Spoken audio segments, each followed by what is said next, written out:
नमस्कार, मी अश्विनी डिके। आज अश्विनी स्वादिष्ट किचनमध्ये सगळ्यांना आवडणारा आणि पटकन होणारा असा एक नाश्त्याचा प्रकार आपण बघणार आहोत। आज आपण क्रिस्पी चीज बर्गर पिझ्झा करणार आहोत। आहे की नाही छान पदार्थ? करायला सोपा आहे आणि जर का आपली कच्ची तयारी तयार असेल, भाज्या वगैरे कट करून केलेले तयार असतील तर खरोखर अगदी 10व्या मिनिटाला आपण हा नाश्ता डिशमध्ये देऊ शकतो। पटकन साहित्य बघून घ्या, लगेचच कृती करूया। आपण आज चीजी असा बर्गर पिझ्झा करतोय। त्यासाठी इथे मी 2 बर्गर बन्स घेतलेले आहेत। ते आपल्याला मध्ये कट करायचे आहेत। नंतर त्यामध्ये घालण्यासाठी वर स्टफिंग करण्यासाठी आता काय काय करणार आहोत। कांदा एक बारीक चिरून घेतलेला आहे। स्वीट कॉर्नचे दाणे 1 मिनिटभर पाण्यात उकळून घेतलेले आहेत। एक छोटी ढोबळी मिरची बारीक चिरून घेतलेली आहे। एक छोटा टोमॅटो बारीक चिरून घेतलेला आहे, बिया काढून टाकलेल्या आहेत। थोडेसे पनीरचे पण बारीक बारीक पीस करून घेतलेले आहेत। तुम्हाला सांगते मी आज या सगळ्या भाज्या आगारोच्या रिचार्जेबल मिनी चॉपरमध्ये मी केलेलं आहे। अगदी 2 मिनिटांमध्ये ह्या सगळ्या भाज्या छान बारीक चिरून झाल्या। टोमॅटो सॉस 2 ते 3 टेबलस्पून, अर्थातच बर्गरला जेवढा लागेल तेवढा आपण वापरणार आहोत। बटर घेतलेलं आहे इथे। शेजवान चटणी, चिंग्स शेजवान चटणी, चिली फ्लेक्स घेतलेले आहेत। चिली फ्लेक्स आणि हे ओरिगानो याचं प्रमाण आवडीनुसार आपल्याला कमी जास्त करायचं आहे। याशिवाय आपण इथे व्हेज मेयोनीज घेतलेला आहे आणि सुरभीचं पिझ्झा अँड पास्ता सॉस हाही आपण या रेसिपीमध्ये वापरणार आहोत। साहित्य बघून घेतलंय, आता लगेचच आपण कृती करूया। आपल्या चीज बर्गर पिझ्झासाठी लागणारं टॉपिंग आपण करून घेऊया। शेजवान चटणी घालते आहे 2 चमचे। थोडेसे चिली फ्लेक्स घालूया, अगदीच थोडे घालायचे। ओरिगानो घालूया। साधारण चिली फ्लेक्स आणि ओरिगानो आपण 1-1 टीस्पून घातलेला आहे, छोटा चमचा। मेयोनीज घालूया।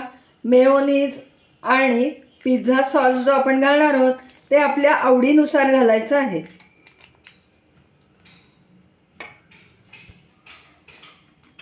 आता हा पिझ्झा आणि पास्ता सॉस तोही त्यामध्ये घालायचा, त्यामुळे आपल्या बर्गर पिझ्झाला खूप छान चव येणार आहे।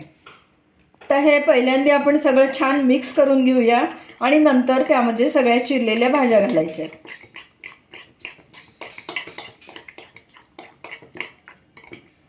आता एक एक करून बारीक चिरलेल्या सगळ्या भाज्या घालूया। कांदा,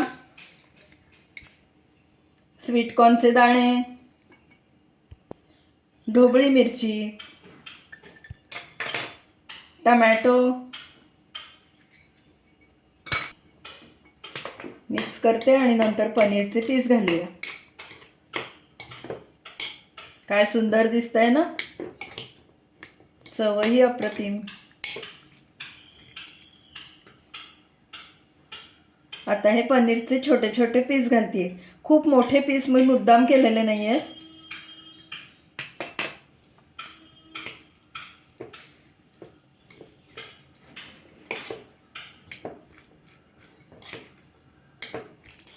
बघू शकता बर्गर बनचा आपण असं कट करून घेतलेलं आहे। या सुरीने बरोबर मध्यात 2-2 भाग करून घेतलेले आहेत। आता या बेसवरती आपल्याला सगळं मटेरियल ठेवायचं आहे आणि पिझ्झा बेक करायचा आहे।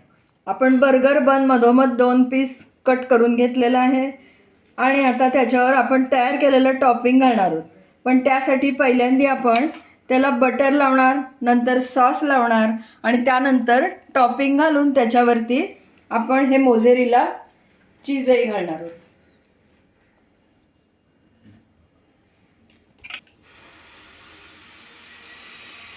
बटर लावते,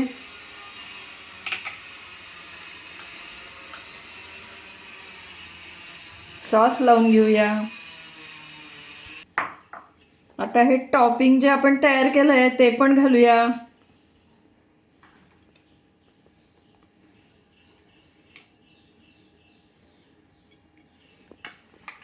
आणि त्यावरती मोझेरिला चीज. वा, भरपूर घालायचं चीज. आपल्याला चीजी क्रिस्पी बर्गर पिझ्झा करायचा आहे.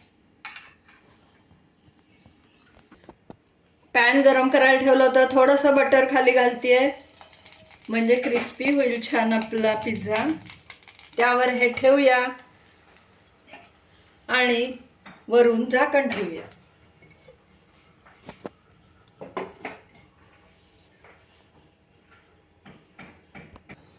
झाकण काढूया. साधारण 2 मिनिट आपण ठेवलं, वरचं चीज मेल्ट होईपर्यंत. मस्त आपला क्रिस्पी चीजी बर्गर पिझ्झा तयार झालेला आहे. याच पद्धतीने आपण दुसराही पिझ्झा तयार करून घेऊया.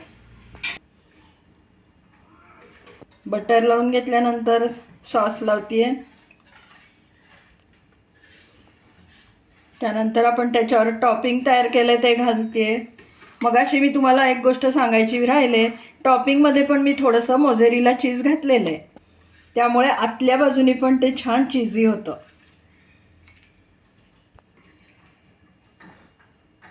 वरून परत मोझेरिला चीज घालूया. थोडं बटर घालते खालती म्हणजे क्रिस्पी होतं छान.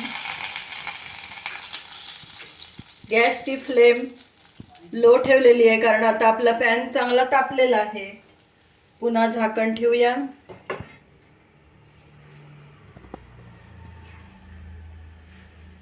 झाकण काढूया. बघा, वरचं चीज मेल्ट झालेलं आहे. आता हा पण पिझ्झा डिशमध्ये काढून घेऊया.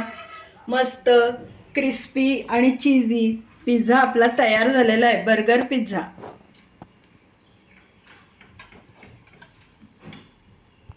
काय सुंदर तयार झालाय बघा आपला क्रिस्पी चीजी बर्गर पिझ्झा.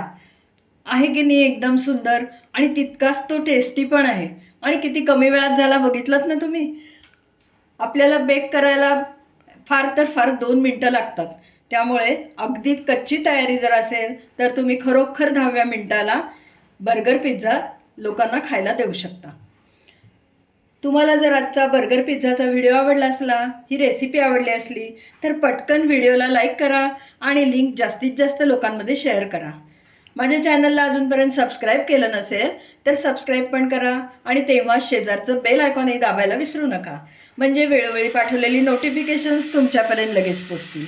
पुन्हा आपण नवीन अशा छानशा टेस्टी स्वादिष्ट रेसिपीसह लवकरच भेटूया. तोपर्यंत धन्यवाद.